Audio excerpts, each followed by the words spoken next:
Hey, welcome to The Guide. I'm Yo. And I'm Will. And this week's update, kind of a different update, as we do a fall video game preview. Yeah, we figured there's not a whole lot going on this week, but we would take a look at all the stuff that's going to be coming in the next couple months, which is the prime video game time of the year. It is indeed. There are so many games coming out between now and pretty much the end of November. Yeah. Black Friday weekend is then they start to taper off after all that, because then they're all in stores for people to buy them and put them under the Christmas tree. Just in time. Just in time. And we're going to start off with Dance Central 3, which is coming out October 16th. Are you stoked for this? I didn't think you were. I got out of the dancing games after DDR, honestly. Okay, so here's what I love about this. In Dance Central 3, try and follow this, okay? You're part of the Dance Central Intelligence Group, and you are out to prevent dance crimes. Crimes against dancing. And you do this, follow along with me, by traveling through time and doing dance-offs to popular dances like the Hustle or YMCA. It's basically going to take you kind of like late 60s, 70s, 80s, the 90s, and the aughties, and the 00s. And you'll have dances from all those eras that you have to go through and do. I love this concept. See, by me not playing that game, I'm doing a favor to dancing by not destroying it. And then, of course, both of ours most anticipated games coming out the following week.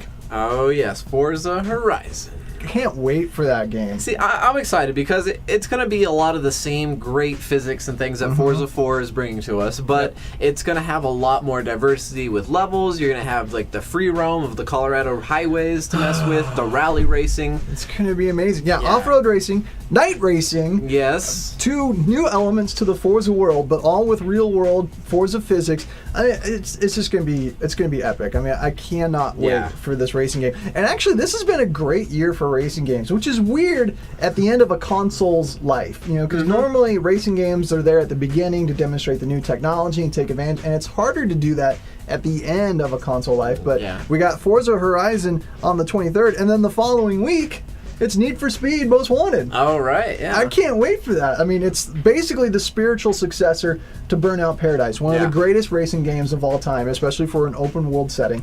And it's also a remake or a redo or whatever you want to call it of one of the best racing games on the original Xbox. Yeah, that Most Wanted is the game that got me into racing. Really? Yeah, as a kid. So. It was so much fun, and Criterion does such a great job with it. The auto log, where you can continue to compete with your friends even when they're not online, is going to be brilliant.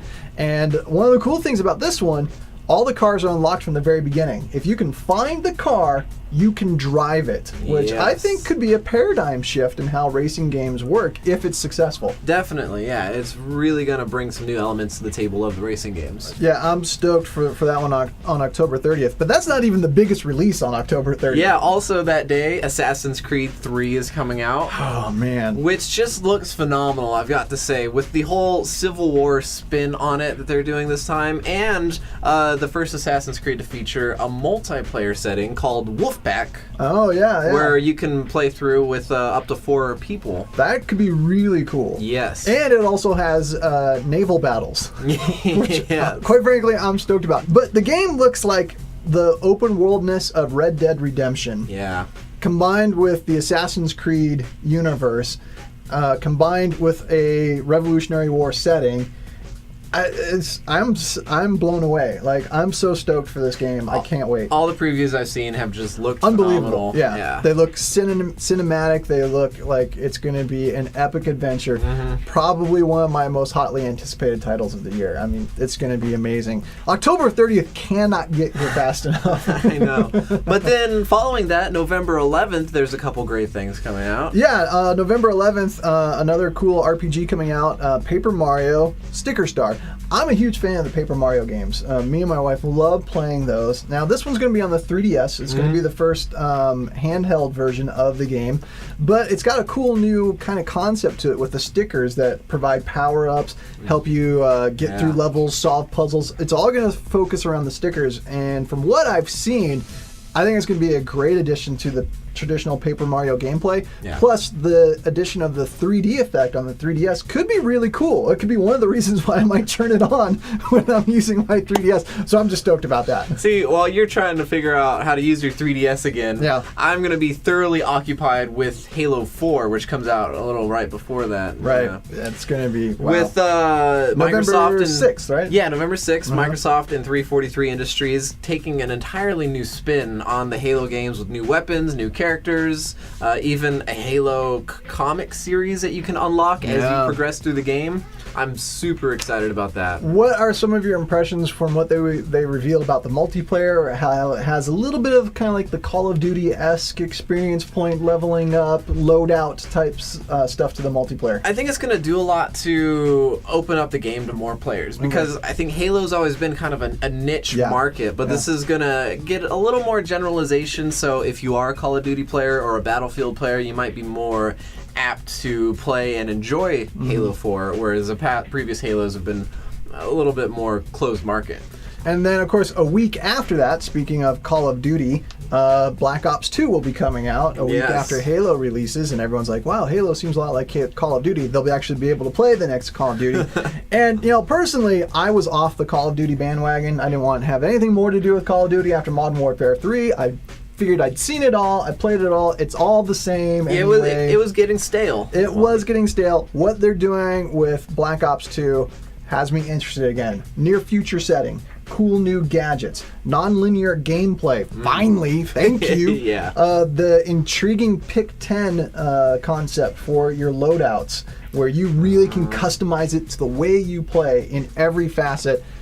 I'm sold. I actually am looking forward to a Call of Duty game, which is blowing my mind.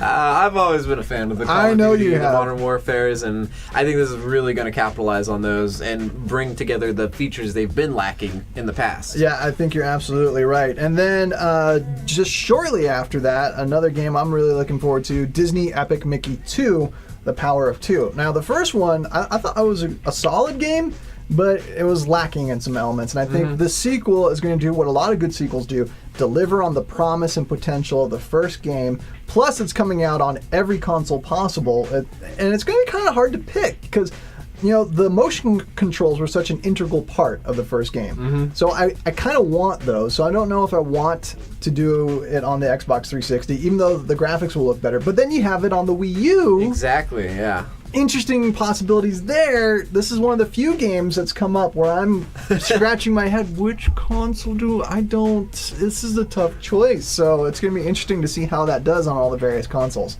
Yeah, that's it doesn't say a whole lot for Nintendo to be. That's the first dilemma you've had with this year. We'll get into that another time. Yeah, and then closing off the game season, the December 4th, an interesting game's coming out, Far Cry 3. And so I've been a fan of the first few Far Cries, and I like this because it's very kind of choose your own story, and I like games like that. Your decisions in the game affect how it plays out ultimately, and it's just it's a brutal first person shooter, and I'm looking forward to co-op gameplay in this one too, which could be very, very interesting. Or I don't know, like some of the footage I saw of the co-op gameplay, it looked like Far Cry, but with more people. So it didn't seem that special, but maybe if you play it, you'll get a better sense of it. I mean, it looks like a great game, but Far Cry has never been a series I've been invested in. But hey, at least there's something coming out in December. Yeah, one thing. One thing. Everyone else is going to bought all that other stuff on Black Friday. So there's our look at what's coming up this fall. A lot of great games. We didn't even cover all of them. No. We didn't talk about Medal of Honor, which it's not high on my list, but it looks like it could be pretty good. Yeah, I mean, it definitely looks like they're improving as they go along. And then there's going to be new map packs for Battlefield 3. So there's just all kinds of stuff coming out this fall for gamers. Lot to look forward to, and of course to keep up, you got to keep up with the guide. Yeah, you can find us online, gameandmovieguide.com, and if you're a social networker, then find us there.